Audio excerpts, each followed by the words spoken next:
안녕하세요. 내 변호사 박 변호사 박주연 변호사입니다.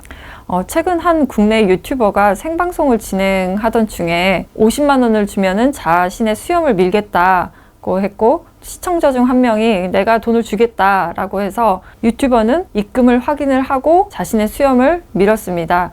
그런데 나중에 다시 확인을 해보니까 유튜버가 받은 돈은 50만 원이 아니라 단 1원이었고 입금자 명의 신협 50만 원으로 돼 있어서 50만 원을 입금 받은 것으로 착각을 하고 수염을 밀었던 것이죠. 유튜버는 그 시청자를 고소를 하겠다. 고소한 죄명은 고소장을 확인을 해봐라.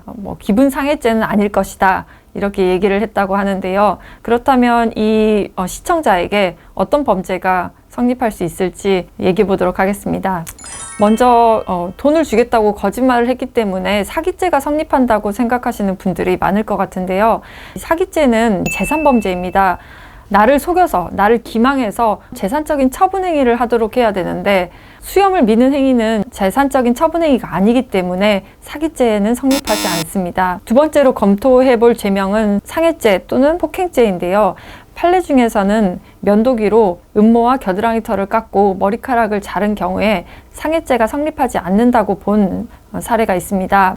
외관에 변형이 생기긴 했지만 신체의 건강 상태가 불리하게 변경되거나 생활 기능에 장애가 초래한 것은 아니기 때문에 상해에 해당되지 않는다고 본 것인데요.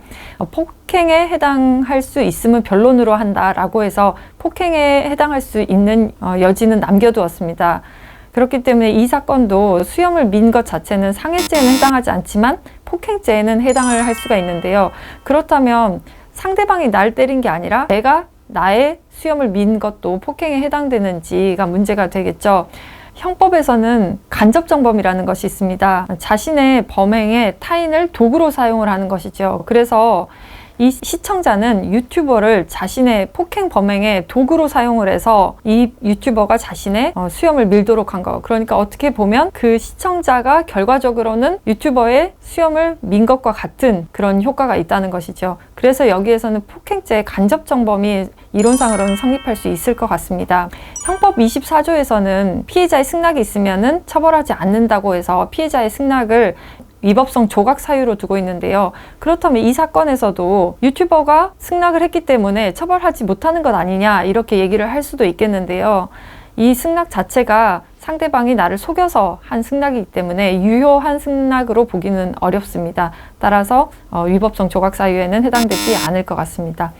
이론상으로는 폭행죄 간접정범에 해당할 것으로 보이는데요. 저도 이 유튜버가 어떤 죄명으로 고소를 할지 궁금합니다. 나중에 뉴스를 통해서 한번 확인을 해보도록 하겠습니다. 그럼 다음 영상에서 뵙겠습니다. 감사합니다.